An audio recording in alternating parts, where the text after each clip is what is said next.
নমস্কার বন্ধুরা, উপাসনা চ্যানেলের সকল শ্রোতা দর্শক বন্ধু ও সদস্যদের জানাই সাদর সুস্বাগতম।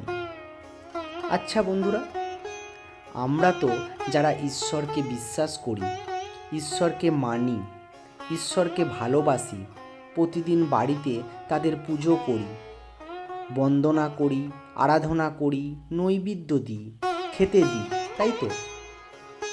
আচ্ছা, কখনো কি এমন ঘটেছে যে নৈবেদ্য দেওয়ার পর সেই ফটো থেকে দেবদেবী বেরিয়ে এসে খেয়েছেন কিংবা ভক্তের সঙ্গে কথা বলেছেন? উত্তর বোধহয় সকলেরই একই হবে, সেটি হলো না। কিন্তু কেন?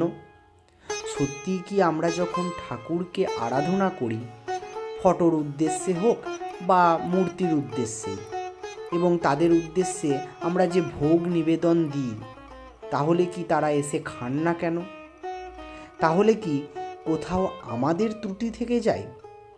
আমাদের ভোগ নিবেদনের মধ্যে কি কোনো রকম গোলমাল থেকে যায়? হয়তো হবে। তেমনই একটি অসাধারণ প্রশ্ন নিয়ে আজকে আমরা আলোচনা করব, এবং সেই আলোচনাটাও করব আবার মা শারদার কথা থেকে। একবার এক ভক্ত মা শারদার কাছে গিয়ে উপস্থিত হয়েছেন এবং মা শারদাকে বললেন, আচ্ছা মা, ঠাকুরকে কিভাবে পুজো করব?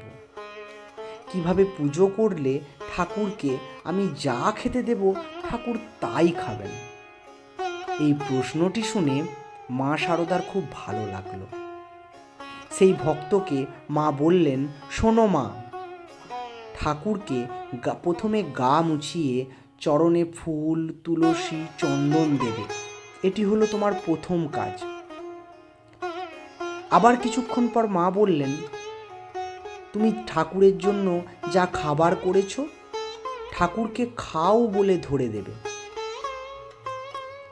এই খাওয়া বলাটা অত্যন্ত জরুরি।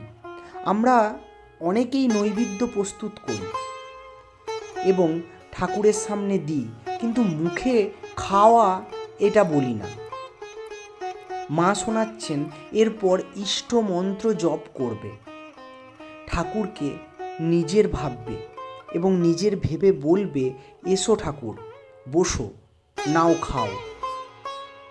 আর ভাববে তিনি এসেছেন, বসেছেন এবং খাচ্ছেন।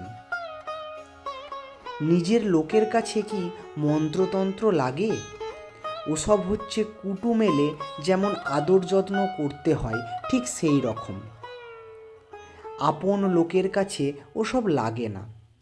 তাকে যেমনভাবে দেবে তেমনভাবেই সে নেবে। ছায়া কায়া সমান। মা শারদা এখানে একটি গভীর কথা বললেন, সেটি হলো ছায়া কায়া সমান। অর্থাৎ যে ছবিতে আমরা পুজো করছি সেই ছবি তো তার ছায়া।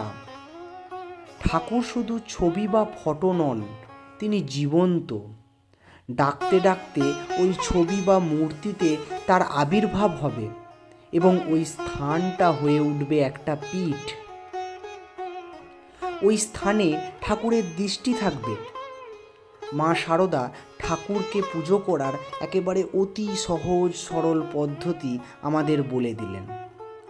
এইভাবে যদি আমরা নিত্য পুজো করতে পারি, তবে ঠাকুর অবশ্যই ছবি থেকে বেরিয়ে এসে আমাদের ভোগ খাবেন এবং আমাদের সাথে কথা বলবেন। আশা করি আজকের এই ভিডিও আপনাদের খুব ভালো লেগেছে। ভালো লেগে থাকলে লাইক, শেয়ার ও কমেন্ট করবেন। আমাদের চ্যানেলটি সাবস্ক্রাইব করে পাশে থাকবেন। নমস্কার, ধন্যবাদ। ঠাকুর মা স্বামীজির চরণে প্রণাম জানিয়ে এই ভিডিও এখানেই শেষ করলাম। ভালো থাকুন।